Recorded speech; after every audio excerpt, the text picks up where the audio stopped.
شروع اللہ کے نام سے جو بڑا مہربان نہایت رحم والا ہے۔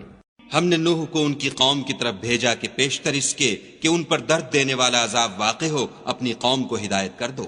انہوں نے کہا کہ بھائیو، میں تم کو کھلے طور پر نصیحت کرتا ہوں کہ خدا کی عبادت کرو اور اس سے ڈرو اور میرا کہا مانو۔ وہ تمہارے گناہ بخش دے گا اور موت کے وقت مقرر تک تم کو مہلت عطا کرے گا۔ جب خدا کا مقرر کیا ہوا وقت آ جاتا ہے تو تاخیر نہیں ہوتی، کاش تم جانتے ہوتے۔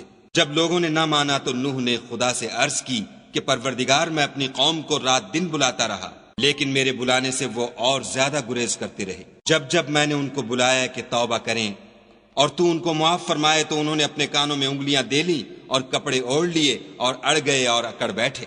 پھر میں ان کو کھلے طور پر بھی بلاتا رہا اور ظاہر اور پوشیدہ ہر طرح سمجھاتا رہا، اور کہا کہ اپنے پروردگار سے معافی مانگو کہ وہ بڑا معاف کرنے والا ہے۔ وہ تم پر آسمان سے مہ برسائے گا اور مال اور بیٹوں سے تمہاری مدد فرمائے گا اور تمہیں باغ عطا کرے گا اور ان میں تمہارے لیے نہریں بہا دے گا۔ تم کو کیا ہوا ہے کہ تم خدا کی عظمت کا اعتقاد نہیں رکھتے، حالانکہ اس نے تم کو طرح طرح کی حالتوں کا پیدا کیا ہے؟ کیا تم نے نہیں دیکھا کہ خدا نے 7 آسمان کیسے اوپر تلے بنائے ہیں، اور چاند کو ان میں زمین کا نور بنایا ہے اور سورج کو چراغ ٹھہرایا ہے؟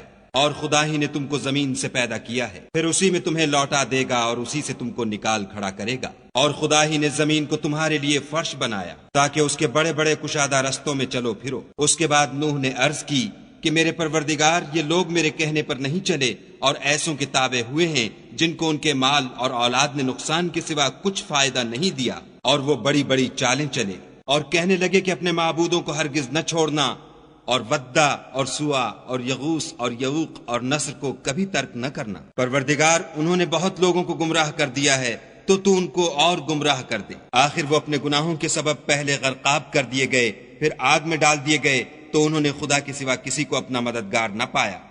اور پھر نوح نے یہ دعا کی کہ میرے پروردگار، کسی کافر کو روئے زمین پر بستہ نہ رہنے دے۔ اگر تو ان کو رہنے دے گا تو تیرے بندوں کو گمراہ کریں گے، اور ان سے جو اولاد ہوگی وہ بھی بدکار اور ناشکر گزار ہوگی۔ اے میرے پروردگار، مجھ کو اور میرے ماں باپ کو اور جو ایمان لا کر میرے گھر میں آئے اس کو اور تمام ایمان والے مردوں اور ایمان والی عورتوں کو معاف فرما، اور ظالم لوگوں کے لیے اور زیادہ تباہی بڑھا۔